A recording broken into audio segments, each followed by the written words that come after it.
Emma, Madeline, Sarah, and son Jack.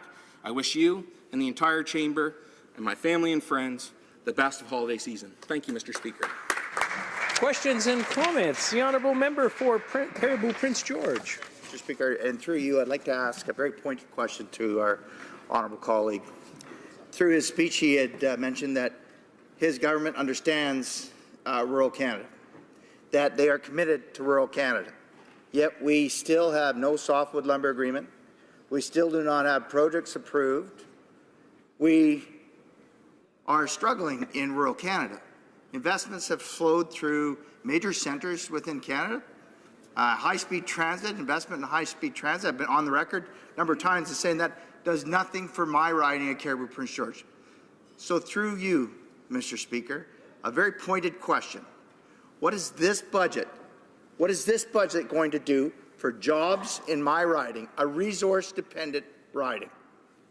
The honourable member for Tobique-Mactaquac. I'd like to thank my honourable colleague for the question, and he can rest assured that his riding of Cariboo-Prince George is very similar to my riding of Tobique-Mactaquac. Very rural, resource-dependent, agricultural-dependent ridings that rely on the hard work of everyday Canadians. And I can assure him that the investments that we're making in infrastructure, clean technology, innovation, and skills and training are going to allow businesses to take advantage of those to help them transition towards a cleaner, greener economy and take advantage of the market opportunities that we're already creating. You know, and I'd be remiss if I didn't mention that in 2013, it was actually the opposition member's party that killed the Rural Secretariat, an organization that was dedicated to rural Canada. You know, that was an organization that was put forward with the best of intentions to help grow the rural economy and recognize that Canadians from rural areas, coast to coast to coast, were recognized.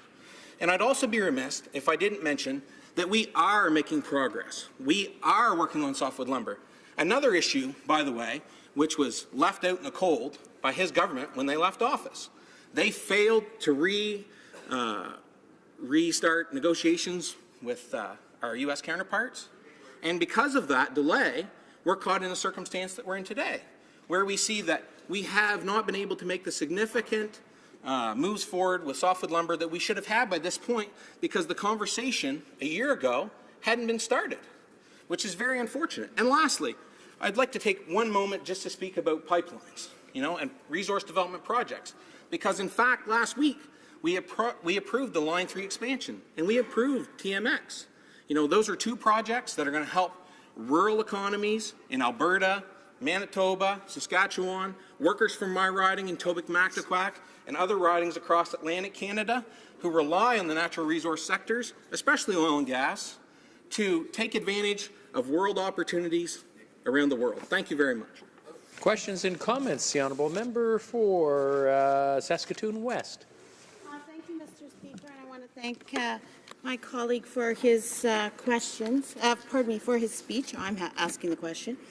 I guess I want to let him know that many in my riding were believed the government, the then Liberals who were on the election trail, who are now government, about the promises to small and medium-sized businesses, in particular the promise to reduce the tax rate, the small business tax rate to 9%. We now find that the government has not followed through on that promise, has moved it forward almost into the next election. And so I would just like my honourable colleague to let me know why the government did not follow through on that promise to small and medium-sized businesses in my riding. The honourable member for Tobique-Mactaquac in 1 minute or less. Okay, I thank my honourable colleague for the question, and I appreciate her passion for the subject. You know, I think that I'm very happy to have the opportunity to stand up and speak on behalf of small business. And, you know, it's very unfortunate the economic situation that we were left by the previous government, a situation that was not as forecasted by the previous government before leaving office.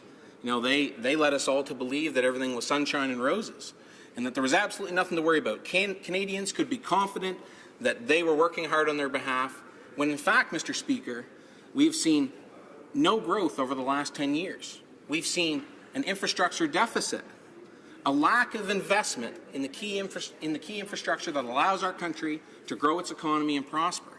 And, it's very unfortunate that we had to see that. And, I think that we're working hard implementing this budget, and we're working hard on planning the next budget so that we can continue to help small businesses across the country from coast to coast to coast, including in her riding, but not only in her riding, but in my riding, and in Matt DeCourcy's in the member from Fredericton's riding. And, I think that in time, I hope all honourable members. Resuming debate, reprise du débat, l'honourable. The honourable member for Gatineau. I'd like to thank my honourable colleague, Mr. Speaker. Thanks to my colleague from Tobique-Mactaquac. I've known his family for a very long time, so I thank him for splitting his time with me. We're nearing the end of 2016, and I would first like to thank the voters in the most beautiful riding of Canada, the riding of Gatineau, for having done me the honour of sending me to their House of Commons to represent them and to be part of this change, this time of real change